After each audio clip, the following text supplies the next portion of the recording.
And we are live. Hey, everybody. Hey Alright. guys, how's it going? Alrighty. Very good. Going great, apparently. After that moment of prayer, everyone should be doing fantastic. It's I'm a at peace. it's a more solemn episode today, I think.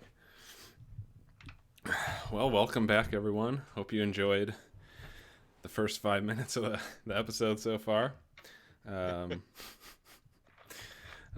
So yeah, let's do the usual thing. I think for a change, though, I'll get some of the administrivia out of the way ahead of time, so I don't have to do it at the end. Please subscribe and hit that bell dingy thing if you haven't already. Helps us out. And smash the like button because it doesn't do anything, but why not?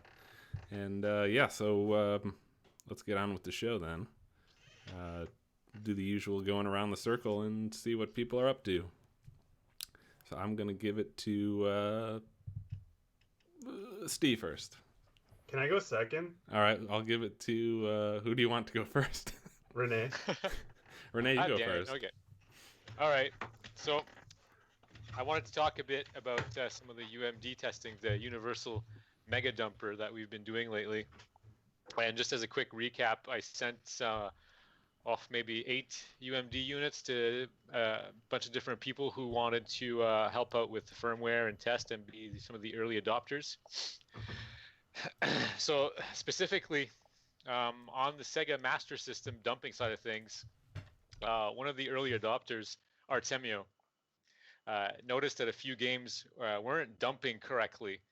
And I guess I should explain a bit of how the memory mapping works on the Master System first. So on the Master System, the memory is separated into 4 16K banks, or slots as they're called, as they're referred to by the SMS documentation. So the Master System is controlled by the ZAD CPU, which has only 16 address lines, which means it can only see 64K at a time. So that's why the memory is separated into 4 banks. The 3 lower slots are dedicated to ROM. So 0 to 16, 16 to 32, and 32 to 48 are 3 windows into ROM. And then the upper 48 to 64 is a window into a mirrored 8K of RAM. So the cartridge is mapped statically into slot 0, like I said, and 1. So usually those don't change, and the game will only change the mapping in slot 2. So you'll always see 0 to 16 in slot 0. You'll always see 16 to 32 in slot 2, and then in slot 1, sorry, and then slot 2 is the one that changes all the time, and it points to different sections of the ROM. So back to the UMD, what Artemio discovered is that certain games would always present the first 16 kilobytes of ROM in slot 2, no matter what values were written to the slot control registers. So I happened to own one of the games that was exhibiting this behavior, and it was a game called Zillion 2. So when I started expecting the problem, I noticed actually the game was in fact not behaving as always, presenting the first 16K of ROM in slot 2, but more accurately what was happening was that the first 32K of ROM was being mirrored on the top 32K, and notwithstanding the RAM being present there. So essentially it was behaving just like address line 15 wasn't connected anywhere. So Nick, can you put up the first picture? I can certainly try. Just tell me when it's up there, because we have a delay. Let's see. Renee number 1 is up. So I started having a look at the Zillion cart, and as I suspected, Zillion 2 doesn't actually connect the address 15 line anywhere on the cartridge. And I'll point out that when I took this picture, I made a mistake. A15 is actually 1 pin down the right, but it's still not connected, so my point is still perfectly valid. So Zillion doesn't put A15 anywhere, but A15 is really important because it turns out that this poses a logical problem because a slot control registers for the Sega Master System are mapped into the uppermost 4 bytes of the memory space. So FFFF, FFFE, FFFD, FFFC contain the memory mapping control registers. But how the hell is the cartridge knowing that we're writing to those if it doesn't know the state of A15? Because that would mean that anything from 0 to 8000 is mirrored from 8000 to F. So there's something going on here that the cartridge has to know what the state of A15 is. So it turns out there's a special signal on the cartridge part called M07, which is shown on the top portion of that picture. So M07 is the logical OR of 2 Z80 signals. It's the memory request, which goes low anytime the Z80 is trying to access memory, and A15. So essentially, M07 is low during a memory access to address slots 0 or 1. So anything that's in the 0 to 8000 range. So Zillion is using M07 to determine what the state of A15 is instead of using A15, which is kind of weird. So I thought, okay, to remedy our dumping problem, maybe we can just short A15 to M07 on our boards. Then I thought this might not work due to hold time requirements because M07 is actually a chip select line, and the edge will go up at the same time as chip select, so it might not be able to read the state of A15 correctly on M07. Because if the cartridge is trying to latch any data on M07, it's not going to be able to tell what the state of A15 is. So I decided to have a look at it on the scope, and just to, I guess, before anyone's wondering, is on my UMD adapter I didn't route the signal M015. The reason for that is mostly because I'm a fucking moron. M07, right? Yeah. You said M015. M07, sorry. Okay. Yeah, let's get it right, Renee. Let's not fuck this up. I'm thinking about the A15 at the same time, and I'm processing a lot of data here. Blast processing a lot of data. Yeah. So I was getting worried that I'd need to emulate a whole new signal in the UMD firmware, that I'd have to emulate what M07 does, which would lead to slower interface for Master System, which is already slow on the UMD because it has to write to the mapper register all the time. So I decided I'm going to have a look at it in the scope instead. So Nick, can you bring up the scope plot? Sure thing. It is up now. Okay, so the top trace is the chip select line going to the cartridge. The second trace is M07, and the third trace is A15. So what I was worried about is if the cartridge is latching data on the edge of the top trace, is M07 stable long enough for the cartridge to use M07 as A15? And it turns out there is. I mean, I didn't zoom in super far into this picture, but there is about like 50 to 100 nanoseconds, sorry, maybe 25 to 50 nanoseconds of propagational delay between the rising edge of the top trace and the rising edge of the bottom trace. So in fact, there's no hold time violations here if the cartridge simply uses M07 as A15. Conversely, we can do the same. Artemio tested, and I just simply didn't have the time to short it on my UMD adapter, but all he did was that he shorted the A15 line to M07 on the UMD adapter, and it behaved perfectly fine, and we were able to dump those Master System games correctly. Interestingly enough, most of the 1 megabit Master System games that have been tested so far on the UMD, they all seem to not connect A15 anywhere. So I wonder, I'm kind of curious why Sega chose to do that. But yeah, so we solved this little mystery. So A15 is never used? Not on the 1 megabit games, apparently. Okay. Is A15 is the MSB? Yeah, it's the highest order. Okay. And because you shorted those two together, they're never going to be in conflict? Like one is never going to drive high and one is never going to drive low? No, sorry. So what I mean is, on my UMD adapter, M015 is floating because on the games that I chose to inspect before making the adapter, M015 wasn't connected anywhere, so I didn't connect it anywhere. Oh, so you're But we're gonna drive. You're injecting A15 into the M07 pin on the cartridge, right? That's right. Yeah. Okay, I see. Yeah, and all the games that we've tried thus far work perfectly fine with that. And then Artemio was able to pull out. I think it's a schematic of a retro adapter, and it also did the same thing. Okay. It just shorts the M07 to A15, and then those 1 megabit games dump correctly. Oh, that's cool. Yeah, sweet. So wonderful. Yeah, I thought it was a nice discovery.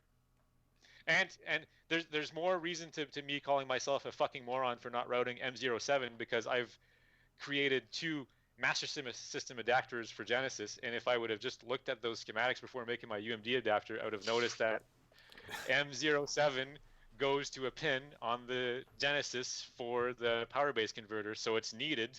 Well, Make all the games work. The blessing in all of this, Renee, is that, other than you, nobody cares about the master system. So That's right. you're in good shape. I hate you. I know. All right, let's. That's it. Yeah, that's my update. Is that A15 nonsense on master system? Is that a permanent solution, the shorting like that? What do you mean? You're just going to always drive M07 with A15 no matter what all the time, or is that you're going to do something different later? I think still in my next revision of UMD adapter, because I guess I should mention on my future adapters, the UMD unpaid interns have said it would be cool if the UMD could could determine what kind of adapter is connected, right? So we're going to put a small 8-bit serial shift register in all the adapters. So I need to make a new revision of all of them anyways. So I think I'm still going to put a separate signal for M07, but for now the solution to dump those games is to short it. Sharding is important. Yeah, and then in the firmware we'll generate M07 properly according to what I discovered on the scope. Cool.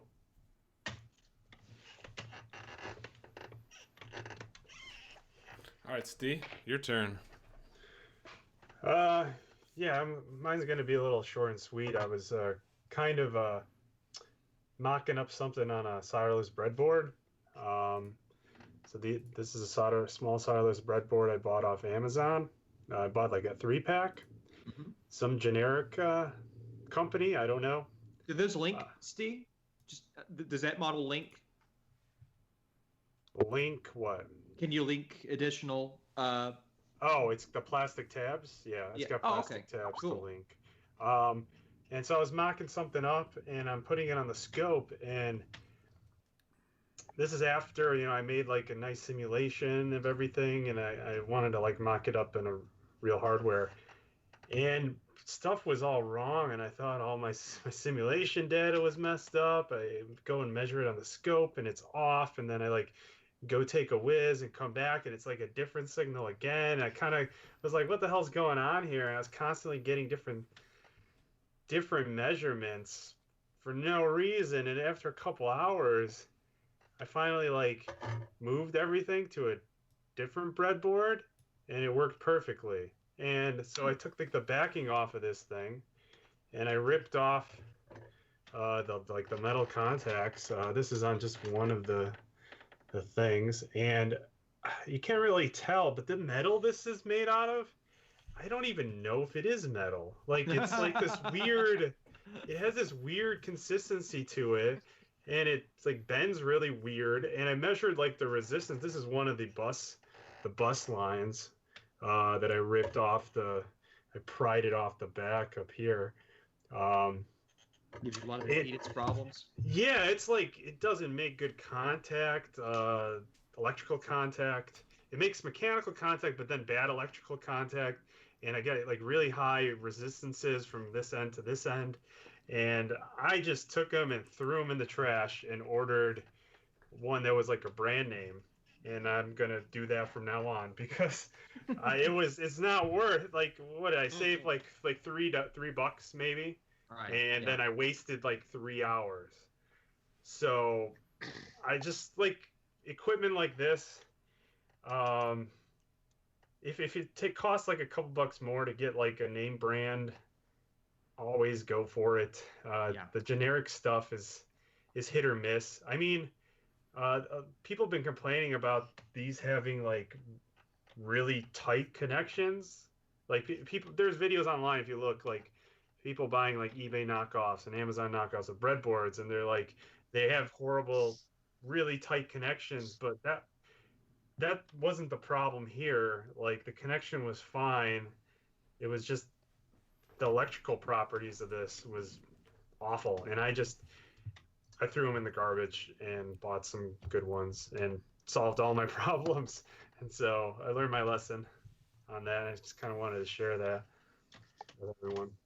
I have 2 of those old school breadboards that have like 3 of those strips on it, but it also has a built-in 5-volt power supply, and then it has a built-in adjustable 3 to 15 and -3 to -15 on the posts. Yeah. So it's really fun. Yeah, it's really fun to have all the built-in power supplies in them. Yep. Yeah, no, weighs cool. a ton too. You could probably murder a horse with it, but yeah, those are made, back in the day before this type of pseudo metal was even invented, I guess. So those are probably good. I mean, maybe they'll wear out under many insertion and removal cycles, but I'm sure that they're using like properly tinned copper or aluminum, or I don't know what this is. So it's pot metal. That's what it is. It's pot metal. Yeah. But yep. Good to know though. Yep. Stay away from Good to know it wasn't just your shitty designs. Right. I was convinced it was. For once. No, it's happened. So I know when to recognize that, but it didn't add up in the end. Right. So cool, man. So cool. All right, I think I'm gonna go because I want to show some cool stuff too. Let me pull this up here. All right, so this is a program called SawCutter, which is pretty neat. yeah. I've used it in the past for writing music, just messing around. It's pretty simple, but it lets you show some cool things. And the reason I wanted to show this is somebody had asked, I forget what exactly the question was, but it was to the effect of why do 32X games sound so much like richer? Why do they have like a richer base of sounds over the Genesis? And René answered this question, I think, in the comments, which is that the 32X can do pulse width modulation as one of its audio channels, which is a really cool effect. And I thought I'd kind of just do a real short demo of what kind of sounds you might be able to get out of doing that. And so the way I was going to show this is kind of step through. If you look at this bottom right corner over here, this lets you design your waveform. And here I've just, written a few notes down on a keyboard. So if I put this on a sine wave and hit play, you'll just get some tones that sound like a sine wave. It's pretty simple, not a lot of stuff going on there. Another sound that you probably are pretty familiar with in retro games is a square wave, so we can switch over to that and you can see just how many crazy harmonics and all sorts of richness you get from having sharp edges on your sound like that.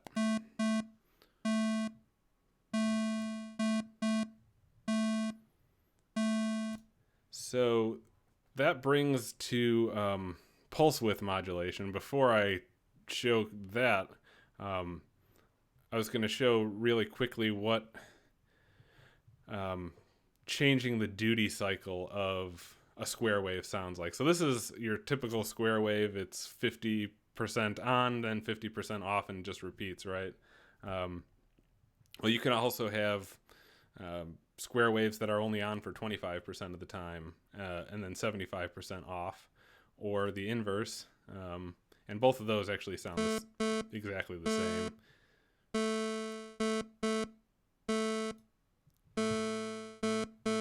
And any like small differences that you hear between those are really just from my crappy attempt at drawing them on this little sketch pad here.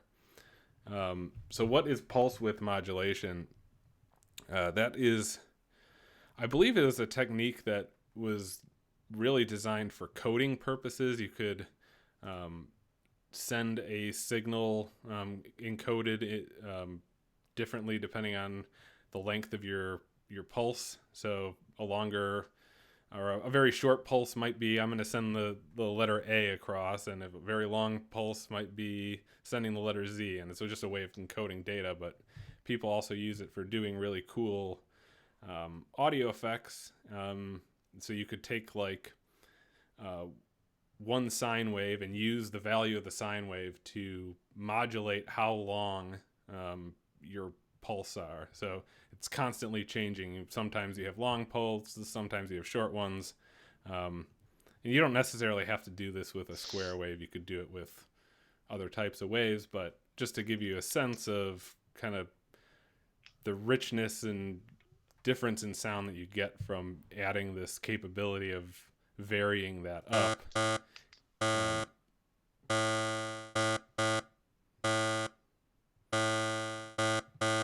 So you end up with kind of a variety of sounds that wouldn't be possible just with a simple few sets of audio channels.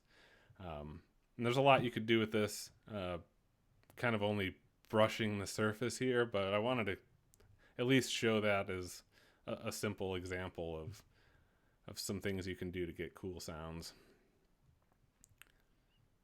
That's very cool, Nick. I always enjoy it when you talk about your duty cycle. Yeah, that's right. My duty cycle is about 3 times a day. So as it should be. Yeah. All right. And I will pass it off to you, as you are the last man standing. Well, you know, there's a lot of things going on here in the lab of Voultar. The advanced burner stuff, I'm hoping by the end of this week we'll be putting that out. I've got to jam one of those things into Steve's Game Boy. I've not decided if I'm just going to wait. Steve is going to be coming. We're going to be going on vacation together, and he will be coming. And but that's beside the point. The point is that we're going to have some fun, and I may just decide to wait a little bit and let him come down, and we may look at this stuff together. That'll be happening very soon. But something that's been kind of happening in the interim of all these other projects is, you know, the Super SD System 3. The Terra Onion guys sent me a V1 of this like 3 or 4 months ago, a long time ago, when they were initially having trouble with some of their analog outputs. And they worked with me on that a little bit, or I worked with them a little bit and kind of consulted them on some things they would want to change on this, because people were having trouble and some things weren't handled very well on the analog section. So nonetheless, I got this thing out for the first time the other day, maybe last weekend, I don't even remember. And I figured out a bunch of stuff that was kind of interesting. And in order to, in an effort to rectify all the video issues that people are kind of encountering, it's kind of in its case, but I retrofitted the, you might be able to somewhat see that, the IFU RGB board that I designed for the interface unit, the briefcase unit for the PC Engine. I retrofitted that piece of shit to interface with this. And I think about 90-95% of all of the noise and all the sort of the visual distortions and things like that have been rectified. So just to, I guess, kind of elaborate that on a little bit, there's one major huge issue with the first revision of this. And that's that. This is a mixed signal system. You have an analog section, and you have a digital section. Well, the SD System 3 version 1 joins both together, and because of that, all that high-speed digital stuff is kind of coupling in to your analog video and to your audio.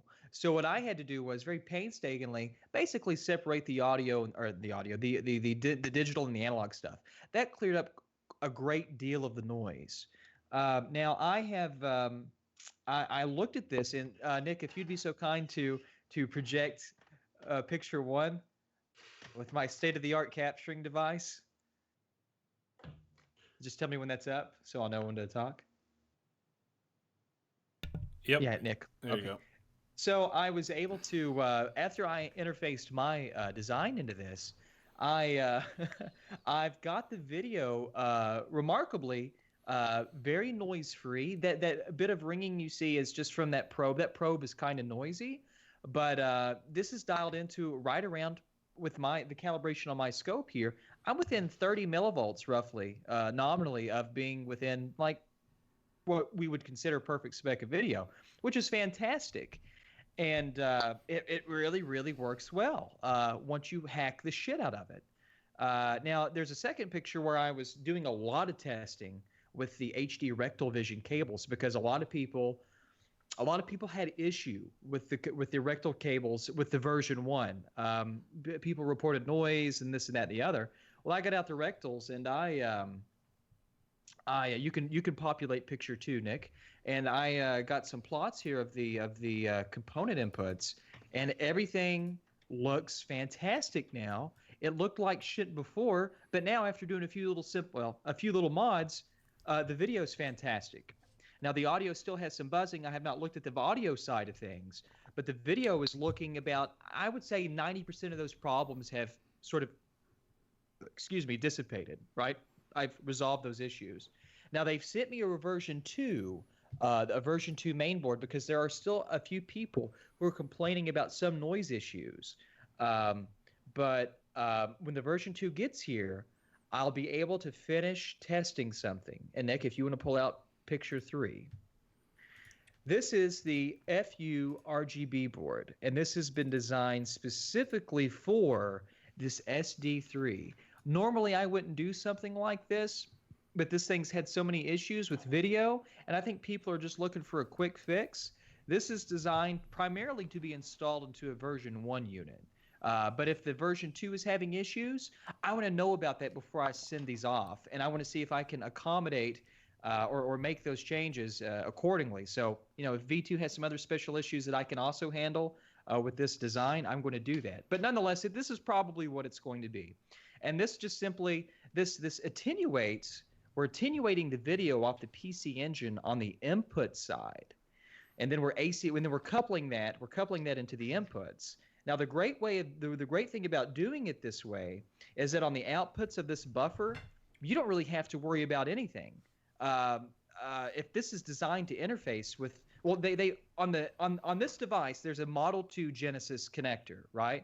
And by the standard Genesis SCART cables have the DC offset or the AC coupling capacitors, and they have 75 ohm series resistors.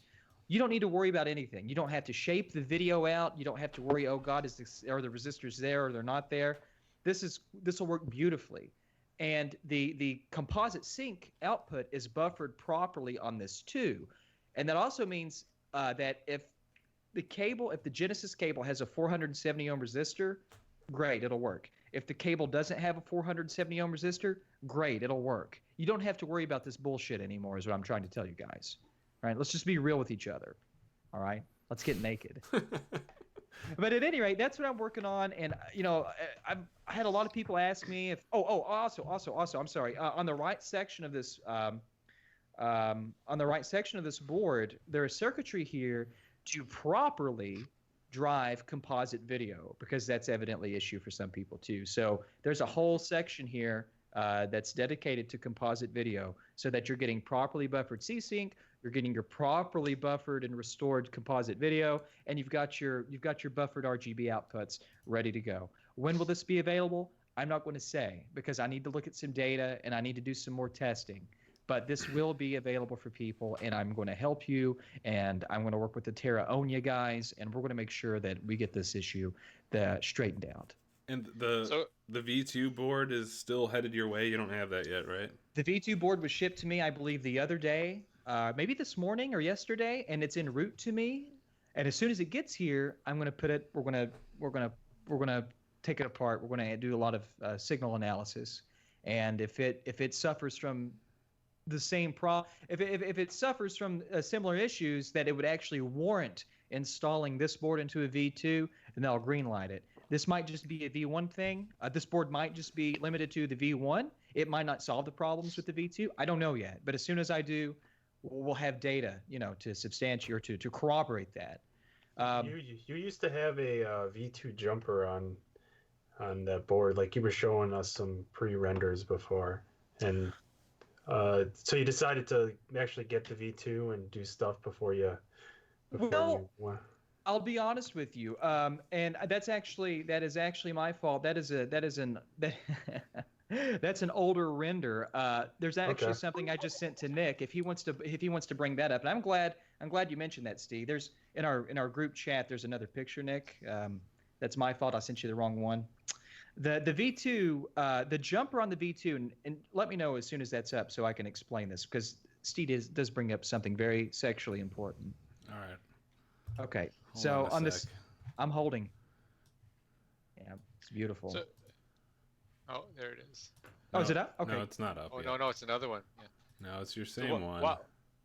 While we're waiting for that, Zach, I should tell you on your Rigol DS 1054, there's a USB port. You can put in a USB stick and get screenshots and not have to take a picture of your damn screen.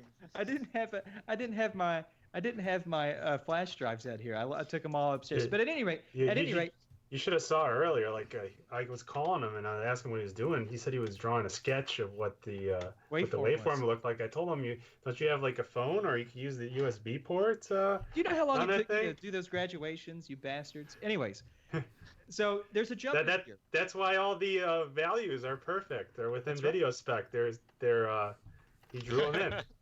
It's like some really good information on one website where things were kind of fudged up.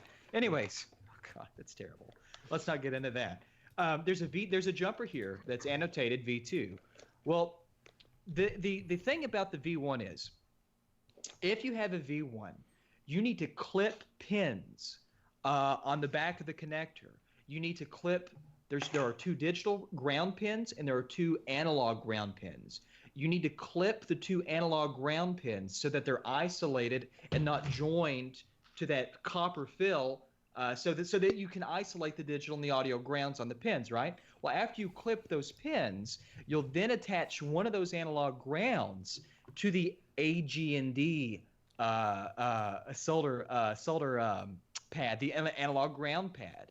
Now, if you have a V2, allegedly the digital and analog sections are already isolated, so you don't have to fool with any of that. You just short that V2 jumper. And you don't mess with that analog ground pin. You don't clip anything. You don't solder anything. Oh, so it just grabs the analog ground from the board. From the board, right? Yeah. Right. Okay.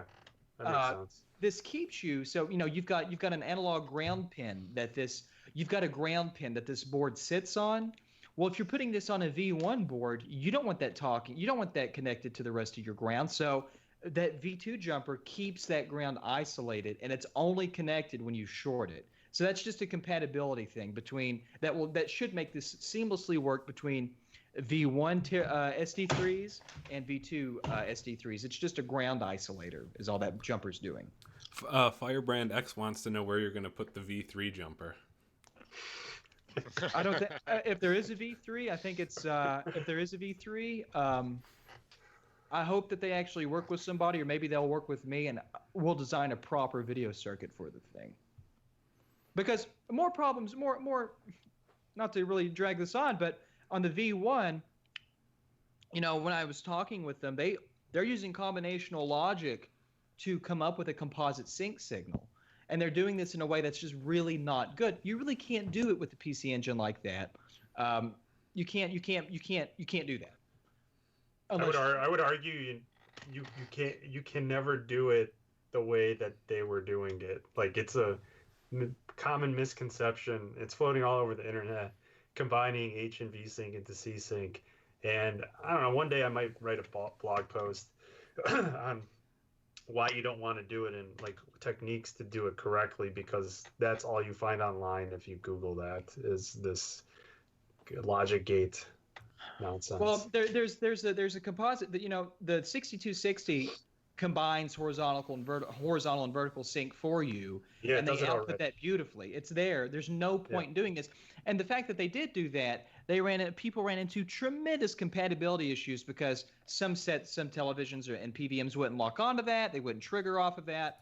So that has to be omitted. So you have to work all the video circuitry on the V1, work it off the board, and install this thing. But I mean, I don't know what else to say. Am I missing anything, Steve? We've talked about this in fairly great detail. Is there something I'm not articulating well here? Yeah, I guess we should mention, like you said, the C-Sync does come out of the 6260 or whatever that chip's number is, but it doesn't come out TTL level, right? So you can't just you can't do like you do on the Genesis, right? You have to bring it up to TTL levels if you're not gonna be combining the digital versions of H and V Sync like they did. If you wanted TTL levels out,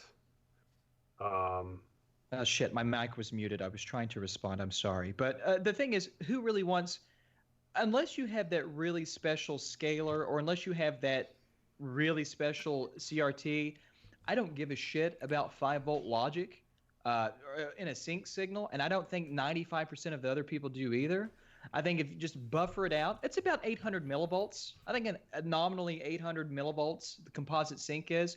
So run that through your 2-gain buffer, and then shape it out on the outputs to whatever you want. Less than 1 volt peak to peak. Anything between 200-ish to, I guess, to slice, maybe 600 millivolts. If your signal lives around there, I don't think any piece of equipment would disagree with that, really.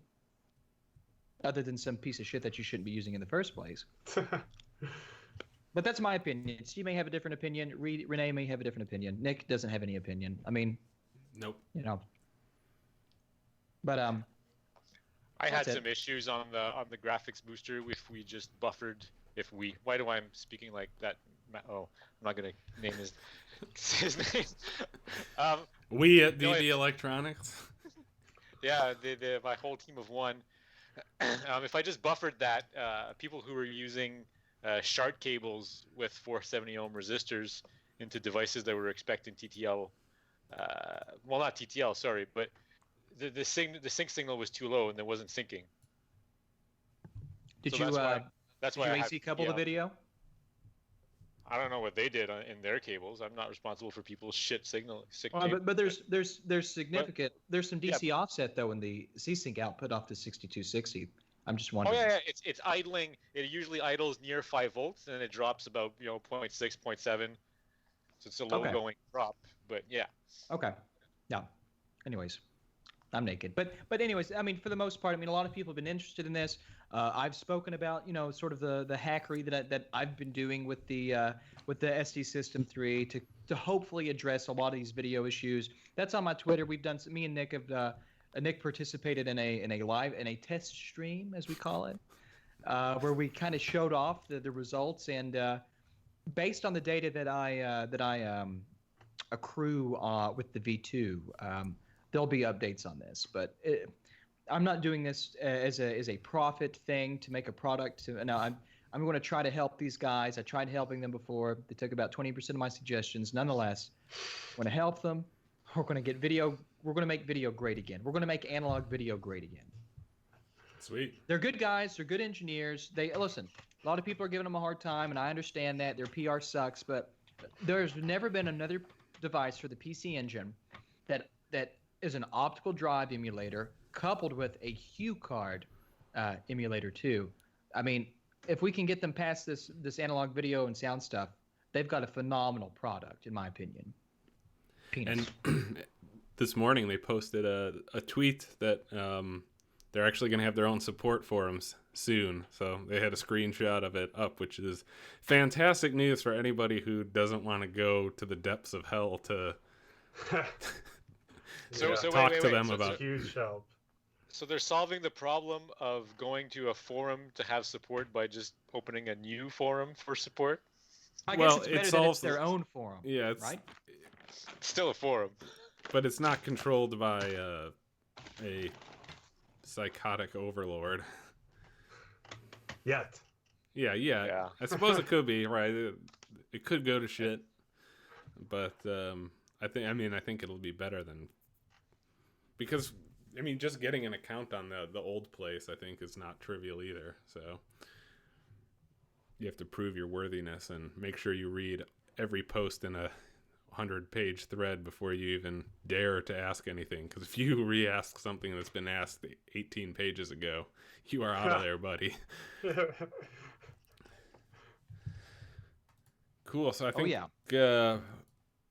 we don't have too much group stuff to chat about this time around, but one of the things we wanted to do is actually still SSD3 related, because we probably should clear up some of the dark humor that me and Mr. Voultar perpetrated on Twitter. What is this about? I'm in the dark, Nick. Seriously. Oh, we had a little bit of fun with the tantalum cap being reversed. You pointed it out. Well, because Damian McFerrin and thought that was really cool. I forget. Oh, Peter Brown were exchanging back and forth, and you told them to wait for the revision with the cap put on correctly, and then I tweeted a reply video with the tantalum cap exploding. So I should probably talk about that. That's on you, man, not me. That's just our theme at this. That's on you, pal. This place. No, you guys are all stealing my theme of explosion. Yeah, that's right. Everything blows up. And in fairness, I kind of took a lot of heat for that. But you know what was interesting? There's a guy on Shmups who pointed this out to them, the reverse caps, like 3 or 4 months ago on page 1 of that Shmups thread. So this isn't new. This isn't new privileged information. I just think that's interesting that, oh boy, that stuff just gets, Anyways, go ahead, Nick. Well, no, Steve threw together some plots, which I think we should go over, but which show that things are probably not going to explode and destroy your house. But, in principle, the thing should be designed correctly regardless, so that you don't have to think about that and do this analysis to begin with to make sure that it's not going to explode. So, Steve, do you want me to pull up that first plot? Yeah, you could do that while I'm talking. So I kind of did a little research. I found a paper that I think NASA released because it's actually kind of typical you hear in the aerospace business, either airlines or space stuff, that you want to avoid tantalum capacitors. So they went through this whole thing about testing stuff. What happens if you hook tantalum caps backwards? And so I kind of distilled down a bunch of that information into like kind of a simplified model that I threw into Spice, where I'm kind of modeling this backwards tantalum capacitor with this parallel resistor, which I call R-leak, which is like a leakage resistor. And I have it hooked up in like a typical power supply bypass scenario, which is typically where big caps are used. They're used as filter caps on power rails. And so I hook it up here, and what this simulation is doing is it's stepping through the R-leak parameter, and it's decreasing it, because the theory here is you hook it up backwards, and you start dumping a voltage across it that's backwards. Then the R-leak starts decreasing, probably start in gigaohms, and it'll start decreasing. And then because it's decreasing, more current's going through it. It's heating up, and therefore it decreases more current goes through it. This is called thermal runaway, where it'll eventually decrease enough, and it's constantly getting hotter. And if you look, the way this plot works is it's starting from the right is where the high resistance is, and it's going down to 0 as it's going to the left. Yeah, so this So it is not a starts plot over time. This is a plot right. versus resistance, and the resistance is high at time 0, and over time it shrinks to nothing. So that's why you have to go right to left. Yeah, so you're going right to left, and you might not be able to read it depending how clear it is, but it's starting at a few watts, and all the way at the left is it goes into hundreds of watts, and that's when you get the video that Nick linked where the thing explodes. But I kind of wanted to show you that in the other scenario that's in this SSD3 case where we're driving the video line, is the circumstances are different. And so, Nick, if you wanted to throw that up.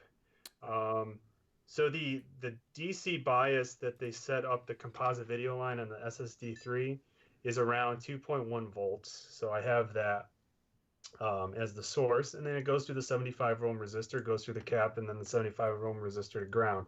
And so I modeled this up again, and I started kind of high, and I went down, and if you notice, there's a spot where it peaks, and the spot where it peaks is very small amount of heat. The wattage on it's like it's like a few milliwatts, barely even goes past 10 milliwatts. And so if you think of the same thing where it starts high and it goes low, as it's degrading, right? You have this reverse voltage on it and it's degrading. So it's either going to go all the way down to 0, where at that point it's dissipating nothing, or it's going to stop at some point on here. And as a worst case, let's assume that it stops at that peak where it's constantly dissipating the most power, and it's like the worst case scenario. And now we could analyze the performance. So that spot is at 150 ohms. And so, Nick, if you want to pull up the next pick, is now that we see what happens when it degrades and doesn't blow up. Well, what happens to the performance? So I kind of did an AC plot of an ideal scenario versus if this thing degraded down to 150 ohms. And what you get is kind of poor AC performance down at the lower frequencies because a lot of it's leaking through the resistor when it's not supposed to. And so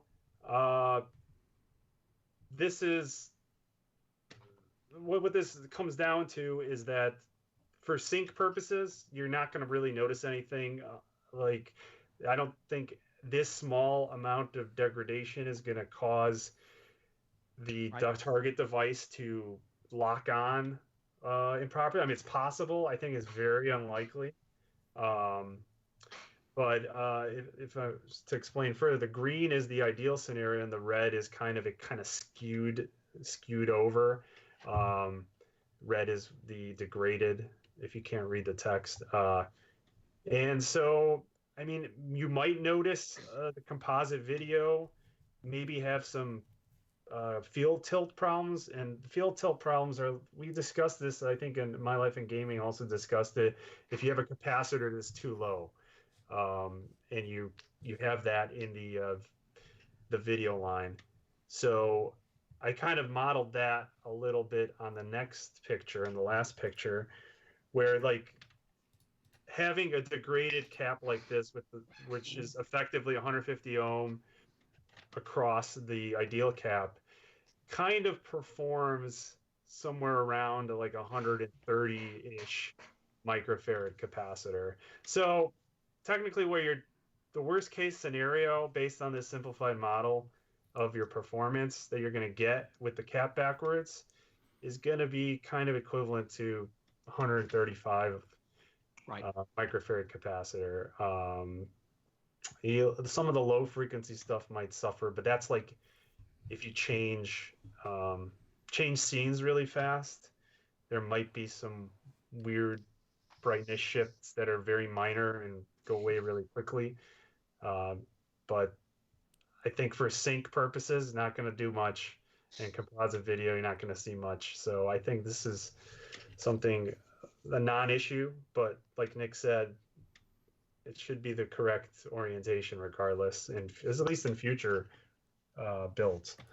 And so they've been Steve, informed of this now, so they're doing it correctly going forward.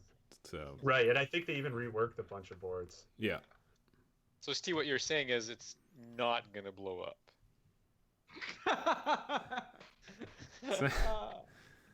Well, I made a post in a thread, and I was very clear. I said, will the performance of composite video suffer? And I said, sure it will, and that's absolutely measurable. But I just want to make this very clear, I never said that your console was going to explode and catch fire. That was Nick's. I didn't say it was going to explode and catch fire. I just happened to link a video of hooking a tantalum capacitor up backwards.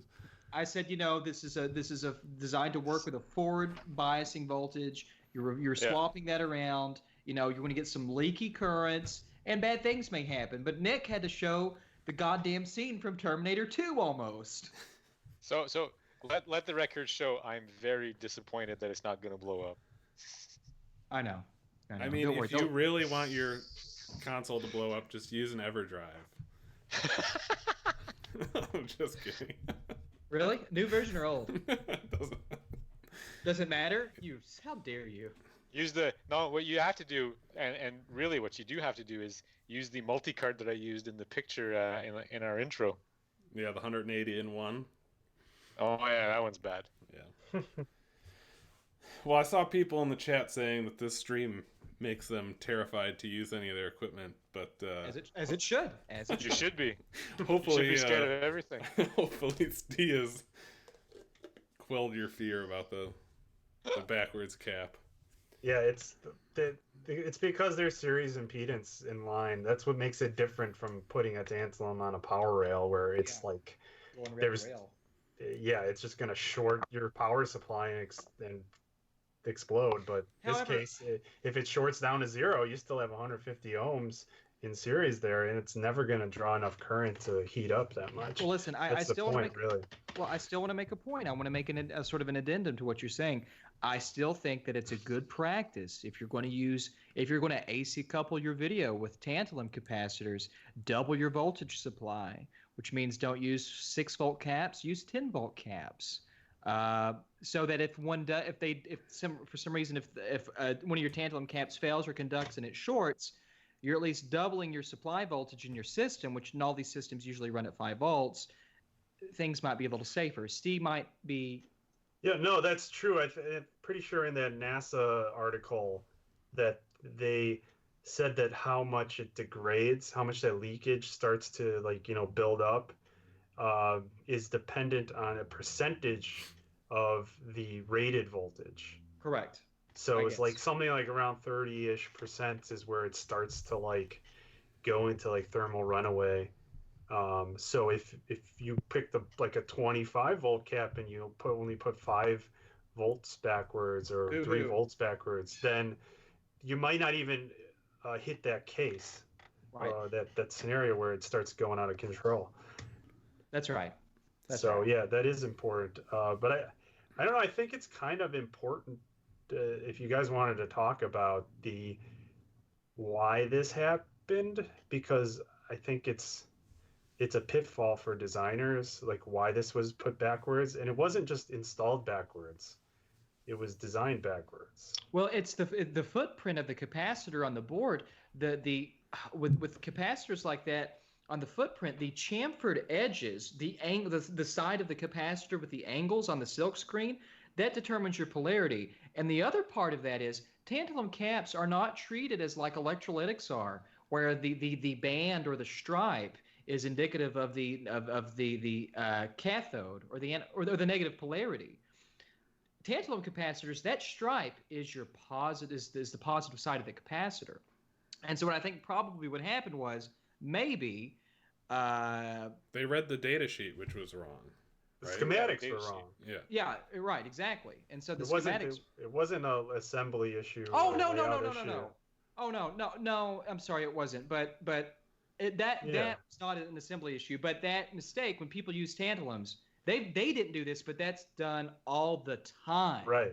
Yeah, that's a common you're talking about a common tantalum error is that people assume the band is minus when on tantalums it's plus. I'm sorry. So they would have been well off if they made the mistake of assuming and getting it wrong. Like, when they're flipping it, they're actually flipping it, so it's contradicting. Right.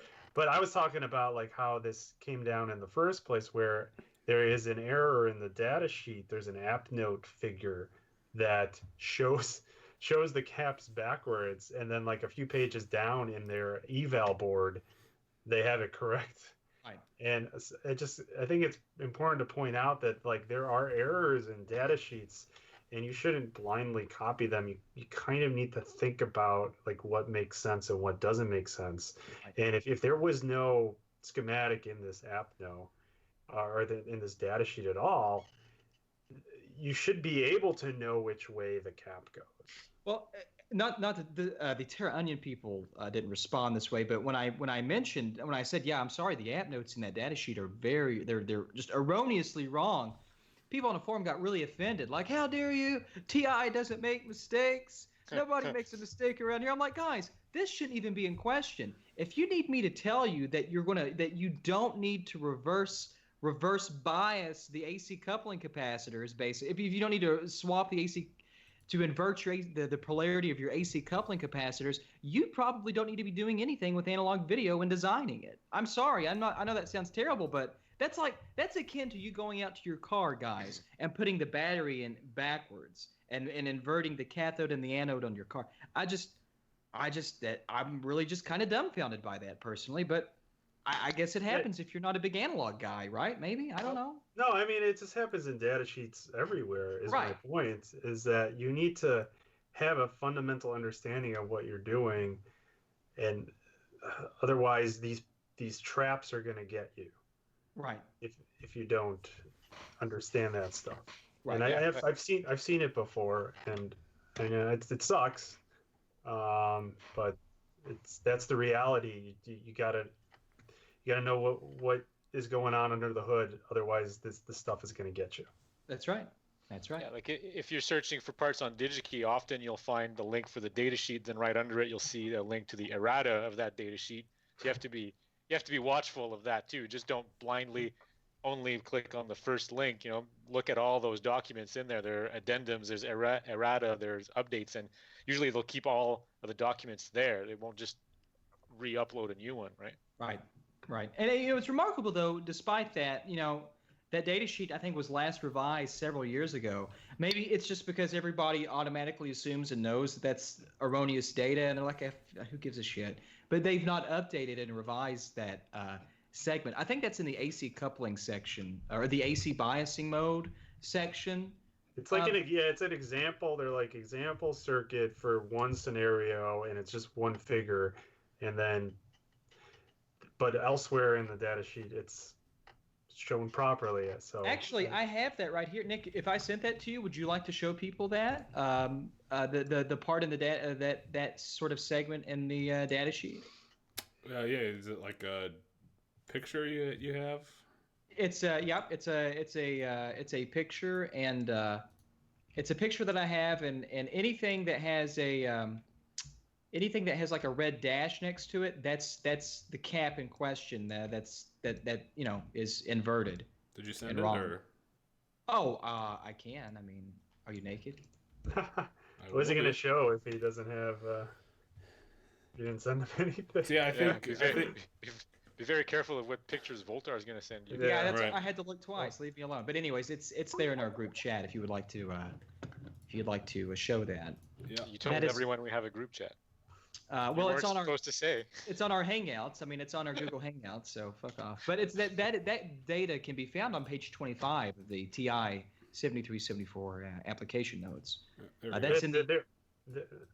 Sorry, I kind of wanted to talk more about the AC stuff while Nick is pulling it up. I don't know if it's up yet, but sometimes it is ambiguous on which way the biasing is on the capacitor, and you either need to measure it in all cases of your circuit, or you need to redesign your circuits such that you can use a non-polarized capacitor. This happens a lot in audio where the audio outputs is very clear your load is going to ground and you're biasing up positive, so you know which way to put the cap.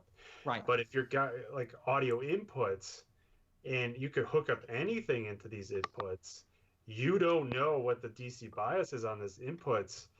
They could be lower than what your internal biasing is or higher than what your internal biasing is. And that's going to depend on which way the cap is supposed to go. So in those scenarios, you kind of have to your advantage that inputs are high impedance. So you don't need big caps. You can get away with a smaller ceramic non-polarized. And I think that is important to know, that there's certain scenarios where you don't know which way it is, and it's better to redesign it so it doesn't matter. Yeah, so I think I have the sheet up now, and I think just for clarity, we should, be specific about what we're showing here. Like all those capacitors with the red line next to them, you see the little plus sign on them is on the ground side of the circuit, and that should be flipped to the other side. Otherwise, you're biasing that backwards. That's right, Dick. So I mean, it's just a small little that's just a small little data error in the data sheet, but that right there that little small error, if you're following this chapter and verse without thinking about what you're doing, this can get you in trouble. Absolutely. And it did, and clearly this is a result of that. Get in trouble, but thank God the effects are minimal and right, correct. Like minimal, negligible in this application. In this application, yeah. But if you were to out some stuff, so got lucky here. Yep. But Godspeed and move forward. Yep. I mean, it's a simple mistake. Anybody can make it, but you just got to pay attention to this stuff.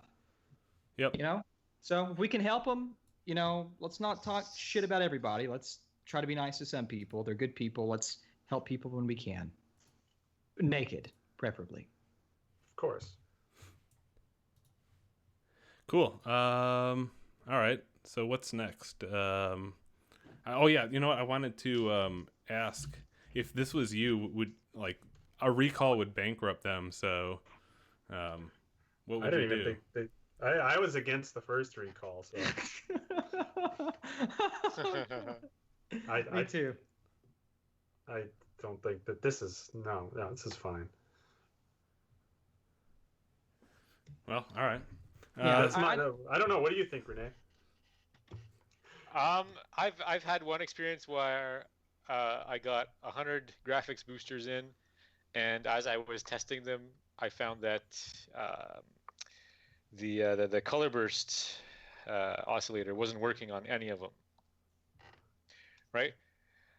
So thankfully I hadn't shipped out any of those units, but then I had 100 paperweights on my plate, so I had to rework all of them manually, and it took me like a good 10 to 12 hours to fix all of that, right? Which is kind of what they're going through right now, right? They have someone going in and reversing the polarity of that cap, and you kind of have no choice. I mean, you got stock on your hands. You're a small company, and you have to sell it because you don't have that much floating cash. Right. Yeah, you're backed into a corner. Like you know the problem now, and it's in your ability to intercept the shipment and flip it before you send it out. So yeah, it kind of sucks, but if it shipped out with it backwards, we just showed you that it's probably fine. So like I said, I don't think there's any value or profit for the consumer to do a recall on this over this cap. I said that on that one forum, and I don't think so. I think that's a total waste of time, and that would be fucking stupid. Just like, So I guess the real thing that should have happened is, if you're going to create a consumer product, don't just build something off the data sheet that you don't understand. Like, pay somebody, a few bucks to prevent the scenario where you may bankrupt you. Because, it's certainly possible they could have shipped something out that really did, like in this case, it doesn't require recall, but they could have done something where it really needed to be recalled, and just paying the extra money up front to save their asses would have been way cheaper than risking the whole company over something. This is really this what we're talking about is really a best case scenario for any company or engineering firm or designer who has to sort of undergo the gamut of this. I mean, if this happens to you, thank God it's just an AC coupling camp on composite video, and thank God it's not something like in the power supply section where things could get really, really hairy really fast. I mean, they're lucky. Well, they would have noticed that Yeah, in what I hope would be factory testing. Yeah. I mean, okay. It would have behaved like Nick's video. So. Yeah, well, oh, Nick, he's silly boy. Alrighty. So do we want to go to questions now? Is that? Let's do it. If you want, do we have a lot? We got like 10. Okay. Here's the one. If it's not too difficult, explain how using a buffer helps solve sync issues with consoles. And then, it seems like 2 questions in here, but I'll read the whole question. We could take them. It's 2 parts. Explain how using a buffer helps solve sync issues with consoles. I'd really like a solution for the Neo Geo MVS, and maybe an explanation of turning a TTL signal into 75 ohms. So I think we've done the TTL to 75 ohms. I think we've done both of these a couple of times. Yeah. But Steve, go ahead, or René, go ahead. I've answered this question a dozen times, and I've really got to go pee, so I'll be back in 15 seconds. I guess for the MVS is it since it's arcade, it's meant to drive arcade monitors, and usually those are high impedance. They're not terminated to 275 ohms because you're just driving like a short JAMA cable or something like that. And so if you're going to drive into like a consumer video device that has a line termination of 75 ohms, you need to shape the video and the source resistance so that it can interface with that 75 ohm. And so what a buffer does is it kind of isolates your what's on the left of it and what's on the right of it. So it's like you create a fresh signal that has like 0 source impedance, and you can shape the voltage on the input of it, and then on the output of it, since it's a buffer, it means a gain of 1 or a gain of 2 because you might need to amplify it to drive the line properly. But then you shape that signal so then you drive it through a 75 ohm series, a 75 ohm to ground, and your target is to get 700 millivolts on that across that ground, that 75 ohm to ground. So because the MVS is missing that video consumer IC, it's like CXA 1145 that they throw in the AES that they don't throw in the MVS, you need to kind of like duplicate that functionality. That's for specifically, I think, MVS. I don't know. Voultar can confirm what I said is accurate because I made some assumptions on the MVS, but I know you've been researching it lately. No, that's accurate enough. I mean, I think that's accurate enough. Steve answered that quite brilliantly, and I would have said exactly the same thing.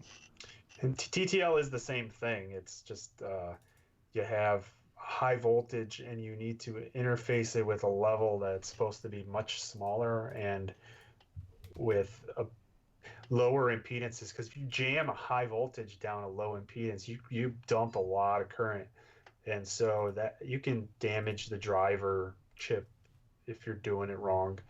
So it can't be answered in like a minute question. This is, it's a complicated design problem that you need to know your inputs and outputs. Alrighty. What are the chances of a PC Engine Duo to Genesis 2 adapter for using your cables? Well, the Duo doesn't have RGB, right? So it can. Well, I mean, it's a requires a mod, so we're not going to build something for it. Yeah, it wouldn't have a standard connector, so a bunch of people would get it wrong, and they'd connect your cables in, and it wouldn't work, and it would explode. But yeah. The Duo does have a standard. The Duo does have a standardized cable. for that. For the RGB mod? You bet it does. It has for years. No, but that's because people willingly do it that way, right? Well, I mean, it's an arbitrary thing, but I mean, it's People not have set by settled NEC, on it. but, Yeah. Right. Yeah. Yeah. There's been an established, settled pinout for that for 7 or 8 for years and years. Is there? Oh, sorry. Is there a stab? You first. Go. I'm watching. Is there an established? So the established pinout. Is there an established voltage and series resistance on that? There is if you come to me. That would be support ticket hell for you guys, eh? Yeah. In general, we're not going to do anything that. Well, I can't say that, but because we do support a couple mods, but it's not a route we want to go down. So,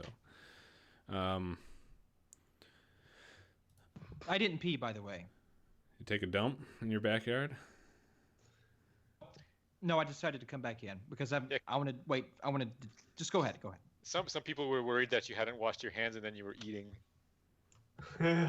Yeah, those people are losers with skinny wieners. You know what I'm talking about. You guys always mention you like passive component switches, but how do you feel about the gComp switch? I have 2 of these daisy chained together and they work great. Well, I took Bob's as a kickback. It's on our recommended page. Yeah, we recommend it on our page. It's right underneath the passive switch boxes.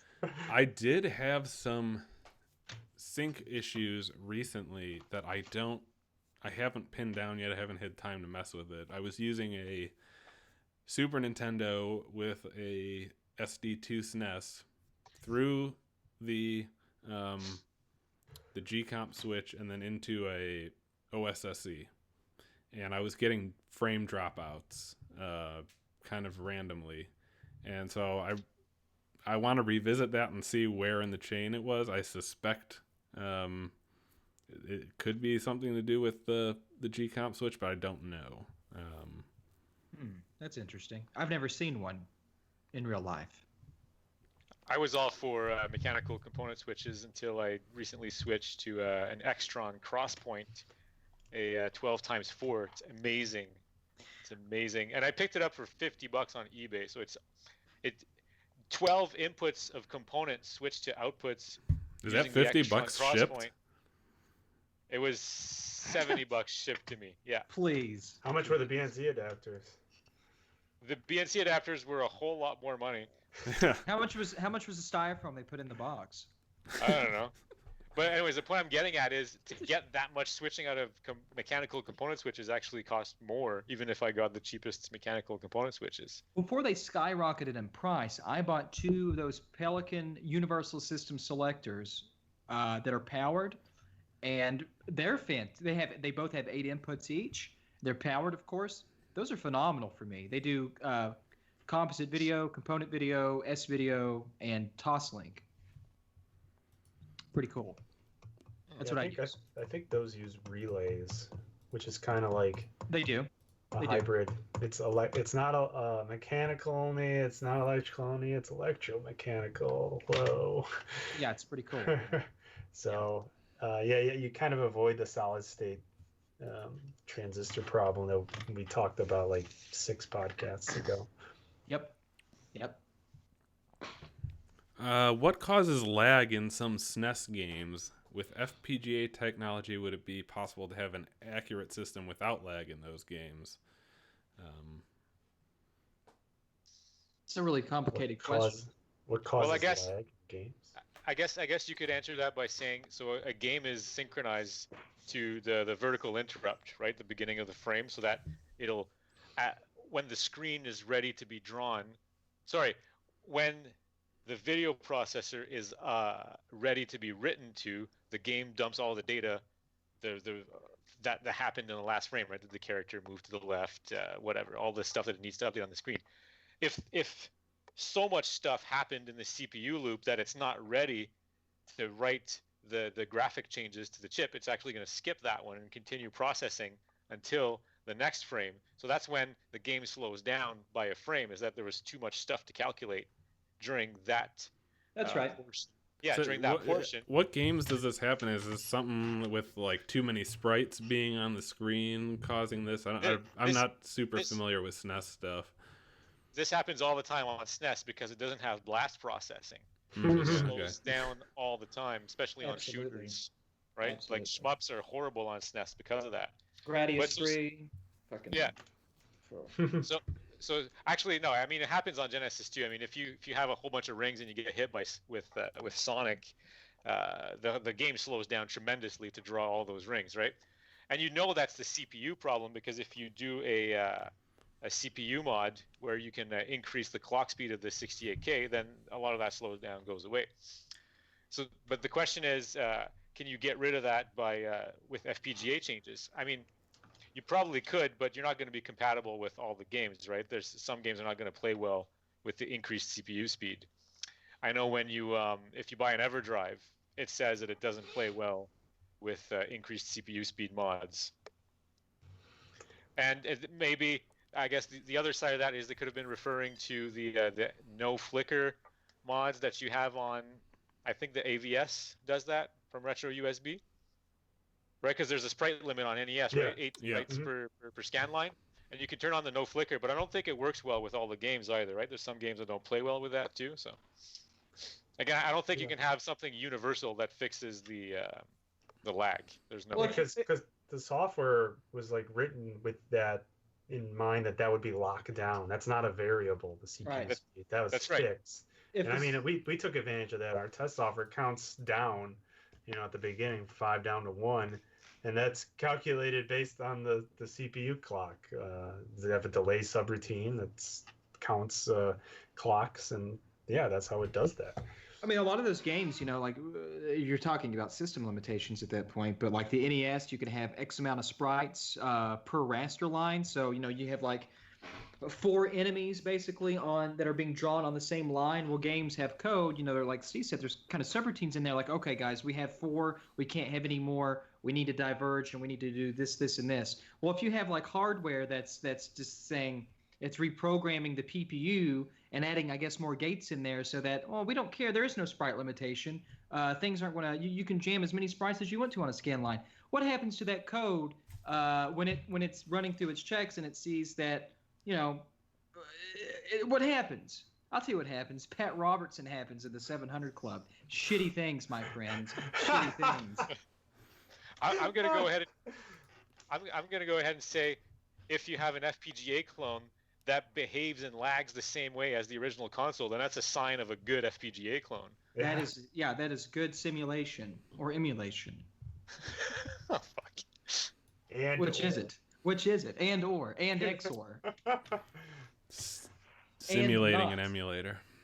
Inverse and. That's what you do in the HDL tools. You can simulate your design. Yeah.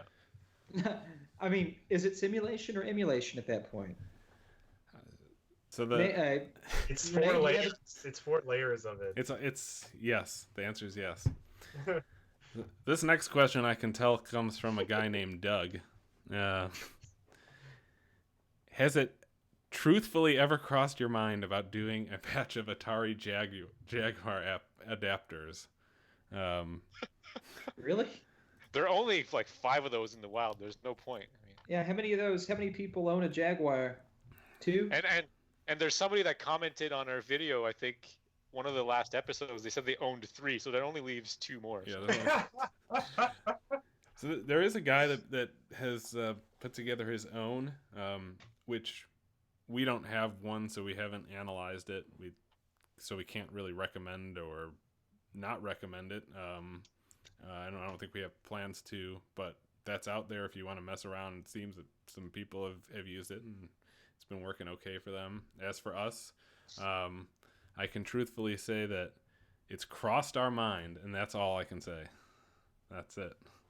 But you never know. What he's really saying is it's in the pipeline and it'll be out probably within 4 months. Yeah, 2 to 3 months. It'll be next week. So right after the Dreamcast. Yeah. Set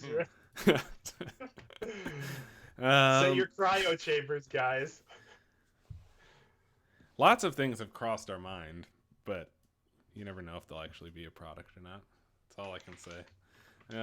If So it work was with an products. adapter for the Retro VGS, that might have been a reality. But Renee, we can't talk about classified projects. Yeah.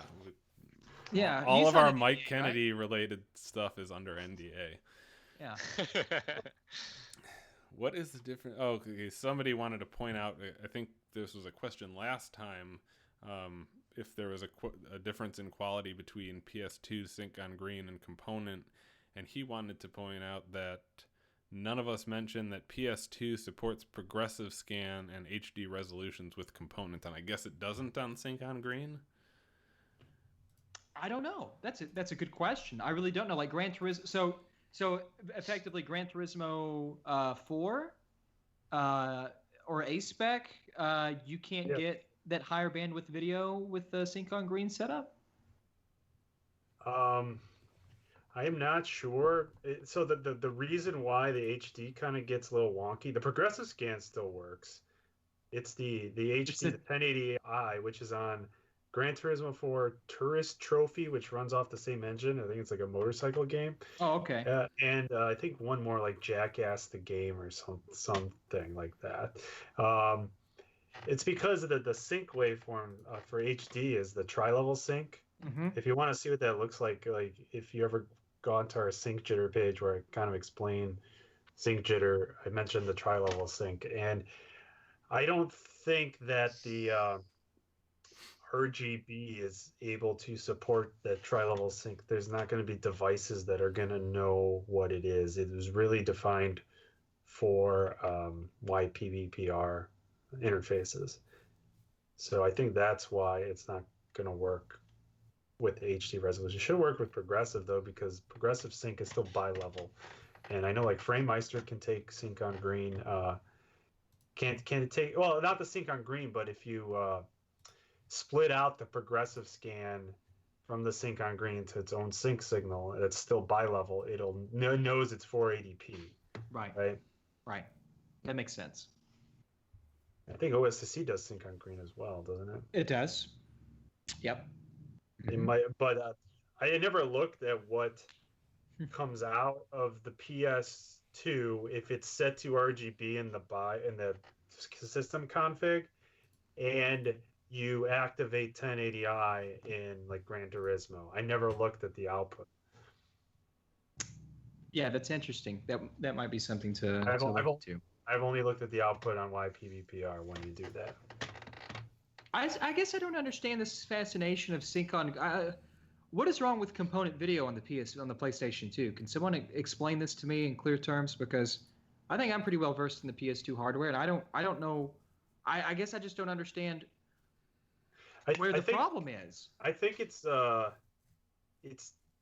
based on your equipment, right? You have like 7 things that are hooked up RGB SCART, right? And then you got this PS2. And you want that to be able to go with all your other stuff. You don't want to have to deal with a separate type of connection. I think that is where the interface. You think it's the interface? Yeah, I think that they want to match up their thing to their interface. So you really think it's an interface issue? My God, that's a lot of work for an interface issue. But you could be right. I think that's interesting. Do you think any of that is bearing the erroneous notion that component video is vastly inferior to RGB and it doesn't look as good? Do you think that's why people are so honoring about this? I think we speculated that could have been in the past from people hooking PS2s up to FrameMeisters and the component being worse on the FrameMeister. I think My Life in Gaming, their video concluded that if you're going to choose between RGB and component, that you should just pick whichever interface works better with your equipment. Yeah, I don't think there's actually a difference there. Yeah, I don't either. Here's a question that I don't know where it's coming from. Have you guys tried feeding the video signals through a mini vacuum tube? Anyone know what that is about? Because I don't. Is it like the same thing as freezing something? When you freeze something, it becomes When you take like a substrate, even like fiberglass or something like that, and you freeze it to like negative 300 Kelvin, it becomes super conductive, and like you could ever but beyond anything you could ever imagine. If you do something in a vacuum, is it the same phenomena? Well, it's because audiophiles claim that vacuum tube amplifiers are a whole lot better than solid state amplifiers. So maybe if you take a video signal and you amplify it with a vacuum tube signal instead, vacuum tube amplifier, sorry, it'll just inherently be better because it's a vacuum tube. PV came out with an amp in the late 80s, early 90s. It was called the Trans Tube. It was a Bandit 112, and it had transistor tubes. That's what it said. I always wondered, what the fuck do they mean? What does PV mean? It's not transistor tubes. It's just a circuit that has the same kind of topology as a tube amplifier. Because the major difference between tube amplifiers and transistor amplifiers is not that one is using transistors and one is using tubes, is that the topology of the amplifier is quite different from one to the other. What PV did was they designed a transistor amp that had the same kind of topology as a tube amp. And then when it sounds amazing. Oh yeah, when they do blind tests, people can't tell the difference. And if you look at the schematic, there's not really anything special going on. It's just that they kind of went out of their way to put transistors in a kind of tube design. You don't think you lose a certain amount of warmth when you go to a tranny, when you go from a solid tube to a tranny? I think he's saying that it's not because of the transistor, but because of how it's biased and connected together, right? I understand what you're saying. And I want to know, this is another thing I want to really quickly address before we go on to more ridiculous questions. This has happened. I think this might be Nick and my fault and Nick's from a fun stream we had, but we still love Bob. We just don't know anything about Bob anymore. People think that we're not friends anymore. We don't Bob. You guys missed it. We were kind of rough on Bob in the test stream, and we were really rough. I was mostly giving him shit because you've surpassed him in subscribers. But, I know, but when you say shit like that to me, it's just going to snowball into something devastating for him. Yeah. Yes. So somebody was asking if we had a falling out with Bob. I wish we could be that fucking lucky. No, Zach got like 6 more boxes of kickbacks today, so it's full. It's still on. Everything is still on. It's still on, unfucking fortunately. No, we love Bob. And people keep asking, do you know when Bob's coming back? That's like asking when Jesus comes back. I mean, I look like Pat Robertson to you. I can't answer these questions. Nobody knows. No, Bob will. I can honestly say Bob will not tell us when he's coming back. He will not tell us, so we don't know. I assume it'll happen eventually, but we don't know when. When he's fully recovered from the operation, he'll be back. When he's fully recovered from living in that stupid New York City. Can live somewhere affordable for not $10,000 a month rent for a 600 square foot apartment. I mean, yeah, but at any rate, okay, go on with these great questions, Nick. Can you guys give a list of the music you've been using for shows? I don't know what music they're talking about. I've kind of talking about your music. Well, I've used my music for a couple of them, but I've kind of just been picking things and hoping that we don't get copyright strikes. The last time I'm pretty sure you're talking about your Kyoto Sunrise stuff. Okay, so in the last episode I opened with some of the music that I wrote a decade ago. Now, really good too. Because I knew that wouldn't get copyright striked. Well, we never know, right? Yeah. We could have a falling out. Yeah. Also for the same copyright reasons, the tune that we usually hear on the Retro Roundtable intro, except for the last 2 ones because Zach made such an awesome intro, was something that I composed for the Sega Genesis and Def Mask. So. Yeah, it's fantastic.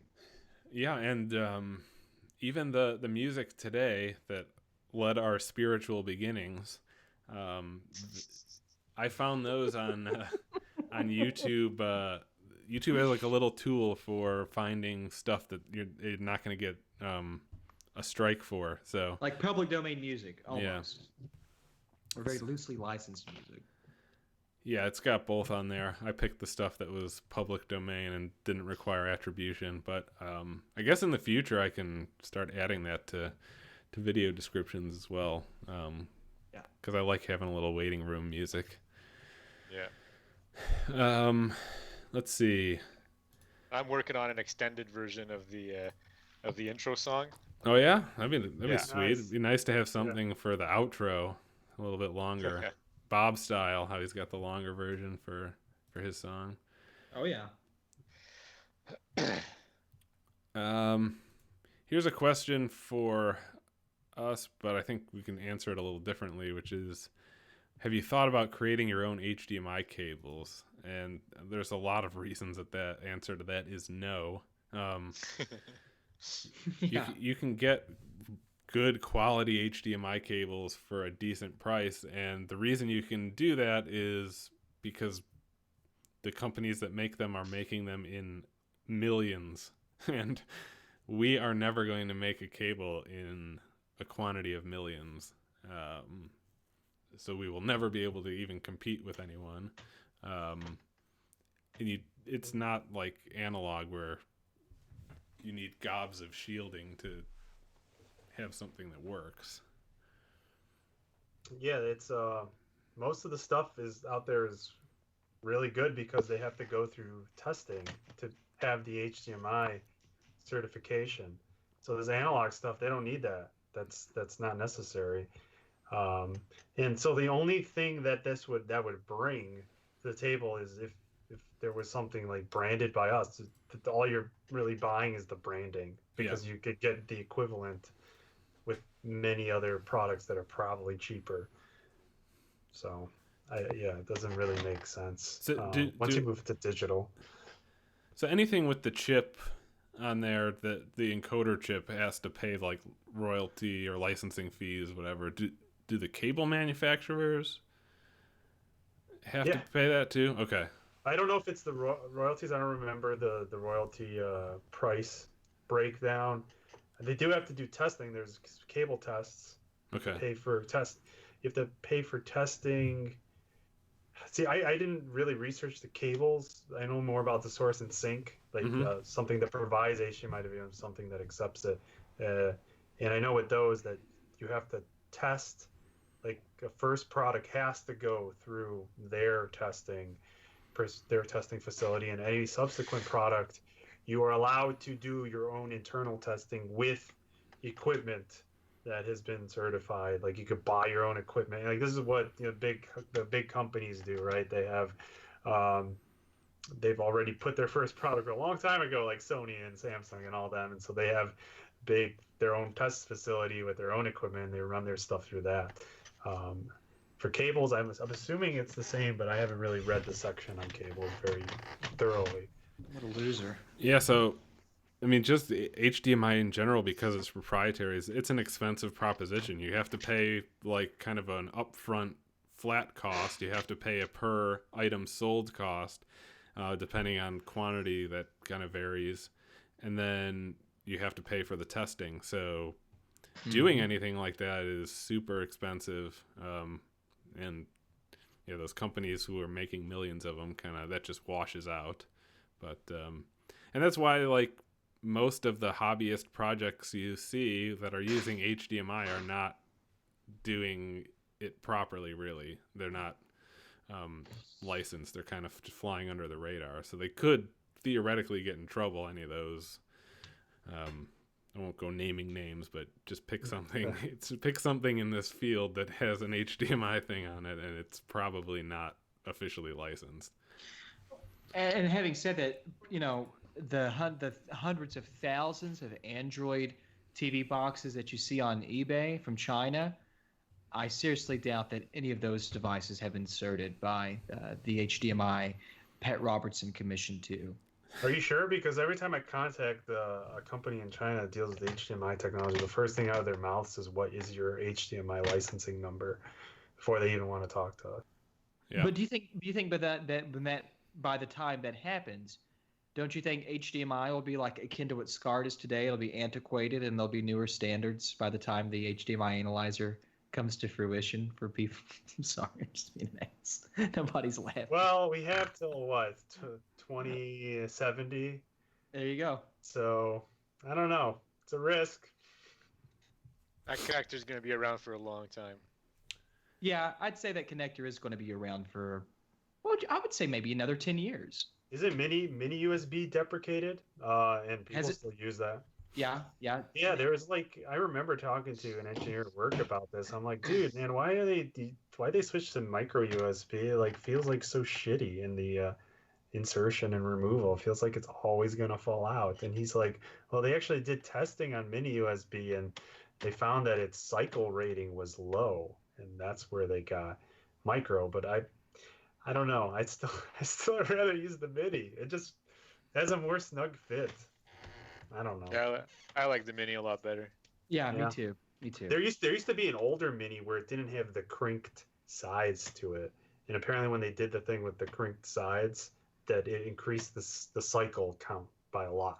But it used to be just like this. It didn't have the bevel. Yeah. The mini just seems far more prone to breaking, or the micro. I'm sorry, the micro, which is common even today on a lot of smartphones. It just seems that little son of a bitch just isn't as mechanically strong, and that is far more prone to snapping off than a micro connector, at least in my experience. But it takes up less space, so yeah, it's less real estate on the board. Yeah. I mean, you've got to pick your battles. Just like Bob. Yes, that's all the questions that we really have. There's one other one which, since nobody reads the topic tracker ahead of time, it's not really worth discussing. But I guess the Switch has some USB-C protocol errors. It doesn't meet the spec. I skimmed through that. I don't know anything about Type-C other than I don't have any devices that use it other than my Nintendo Switch. It wasn't clear on if Nintendo did that on purpose or not. It's doesn't follow the spec properly when it's charging, basically, is what the gist is. That some engineer found out, did some analysis, found out there was one third-party supply that did do it properly, and that one works a lot better or something like that. But it could just be that Nintendo purposely didn't follow the spec, because it's like sending commands when it's not supposed to and stuff like that. It's kind of weird. It's kind of rough to read through. It's very technical. Yeah. But I don't know where that came from. Is that from a Twitter post or something? I don't remember. Okay. I got a question in chat though. Did you have something? Yeah, I just wanted to say that, out of all those USB connectors we're talking about, the mini, the micro, the C, I like the C. I have it on my smartphone, and it's awesome because there's no wrong way of plugging it.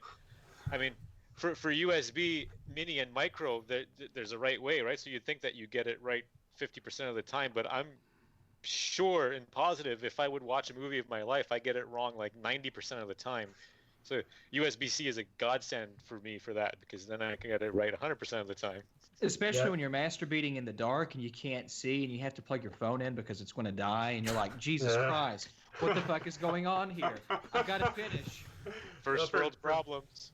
My experience with USB is it always takes you 3 times to plug it in, because the first time's the right way, but it just misses. Second time, you flip it completely backwards. You're like, what the?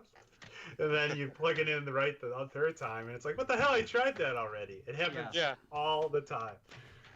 USB-C is that it's the protocol that you need to use an adapter to actually get function out of right now, because all of my devices are just USB-A, so it's everything is an adapter into USB-C. But I'm sure one day it'll be ubiquitous, and then it'll be fine. But dude, man, we're able to use things from the 90s because even this newest connector type is backwards compatible. Yeah. So that's pretty cool that you're able to do that. What was the question? Oh, do we have any observations on the SD2SNES SuperFX progress. Great job. Yeah, it's super cool. I don't really care about any SuperFX games at all, so it doesn't really matter to me. No. I mean, was there a good game besides Yoshi's Island and Star Fox? No. Doom. Well, So- Doom was a shit. What- Doom sucks. Doom's a lot better on 30 PC. I agree with 32X, with Triforce of that. I'm much more interested in seeing the SA1 chip get Oh, yeah. solved, because at least those games are like quite expensive.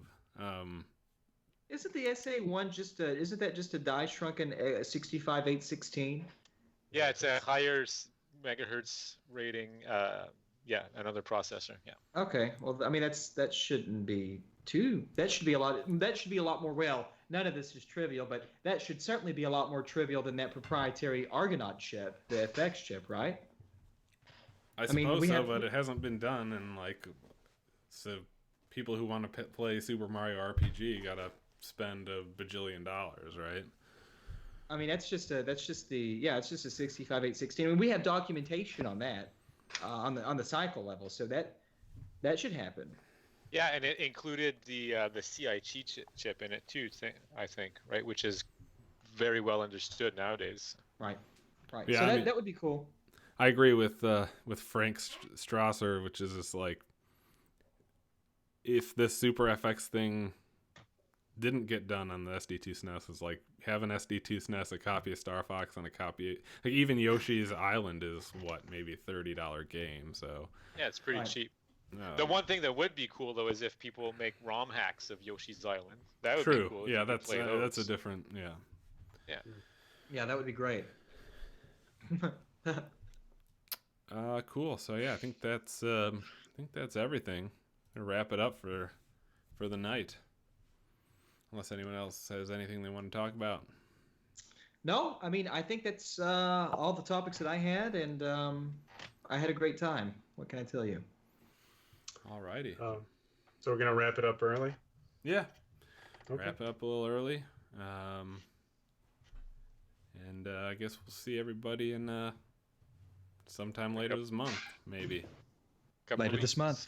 Couple of weeks, guys. I hope you're ready. There's going to be some good stuff going on. Ooh. And hopefully we'll sit down and figure out when we can actually play video games on stream. Yeah, once we're in a going to work while. on that. We're going to work on that.